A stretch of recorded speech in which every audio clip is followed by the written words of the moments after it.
Section we'll be looking at midsegments. Midsegments are when you take a triangle and you look at the midpoints of two sides and you connect those two sides. And what we're going to be looking at is the special relationship between that midsegment and the other side, the third side. What we can notice between these, you can see that they appear to be parallel to each other, and they are. Another thing that happens is that this red segment here is going to be half the length of the blue segment. So the two things we need to know about midsegments: they're parallel and half as long as the third side. Now, to prove the midsegment theorem, we have to use something called a coordinate proof. Now, what I'm doing with the coordinate proof is I'm taking my triangle, any triangle here, the one that they've described, and we could spin it around, do whatever we want, but basically we want to go line it up on a coordinate plane. And the easiest way to do this is if we start with one point at the origin 0, 0. Then we give the other points variables, because we don't really know how far it is, but since I put it along 0, I know my y-coordinate would be 0, but I'll just call this c. Basically, I'm saying this can be any number. And I'll look up at A, point A, and this will be at another point. Notice this is different than the points I had here, so I have to use new variables, A and B. And we want to be able to use those and use our formulas for distance and midpoint with these variables, and we're going to see some relationships about them. So the first thing I need to do is look at DE and figure out the coordinates of D and E. If I look at E, I'll notice it's the midpoint of A and C. So the midpoint of A and C would be add my x's together and divide by 2, and add my y's together and divide by 2. So b plus 0 over 2, and that's going to be the coordinate for E. D would be done similarly. We add our x's, a plus 0 over 2, and b plus 0 over 2. So my midpoint would be half of A and half of B. Now the next thing we want to check is if this red segment here, DE, is parallel to BC. So what I'm going to do is I'm going to use my slope formula to do that. I'll think about first ED, and if I want to find my slope, I'm going to be using these points that we've been given. So if I think about my y values here, I would be using from over here b over 2 minus b over 2, so y minus y. And then in the denominator I would have my x values, so a plus c over 2 minus a over 2.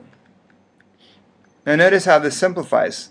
In the numerator I get a 0, and on the bottom we're getting a c over 2 is all that's left. But the important thing is, since I have a 0 on top, that my slope is 0 for ED. I can do the same thing for BC down here, where my slope is going to be, again, the difference in y's over the difference in x's, and again I'm going to get a 0. So we can see that they are parallel because they have the same slope. Now if we're going to check if they're half the length, we're going to use the distance formula. Now using the distance formula, we could start with ED, and my distance for ED would again be using the fractions I have there, so I'm going to add my x's, or actually subtract my x's, and then add it to subtracting my y's. When I simplify that, notice I'm going to end up with c over 2 because I have a minus a here, c over 2 squared, and then over here I'm just getting 0. So basically this is the square root of c over 2 squared. I'm getting c over 2. Now if I compare that to the length of my base here, BC, since this is horizontal, we can simply subtract our c's here. This is c minus 0, or simply length of c. So if I compare these lengths, I can see that ED, which was c over 2, is 1/2 of BC, which was c, which proves the second part of our theorem. In the next example, we're asked to identify the parallel segments in triangle DEF. So if we look at triangle DEF, we'll notice that we have midpoints marked on here. So if I look at these two midpoints, I have R as a midpoint. At these two I have T as a midpoint, which makes RT a midsegment. So if RT is a midsegment, it would be parallel to the third side over here, EF.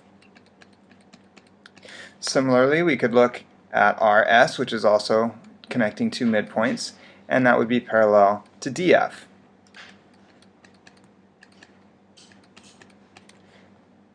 And finally, we could take the other mid-segment and compare it to DE. So TS is parallel to DE. If we want to find lengths in a mid-segment, we just need to remember that the mid-segment is half of the other sides. So if I start with, say, TU, then the distance from T to U is corresponding to the side over here. And it's going to be half of that full side, and so it will be 20. If we're looking at UB, U to B is opposite of the 50 at QS, and so it would be 25. Now for the last one, QR, that's across from a mid-segment, so it would be twice as large. We would double it and get 60.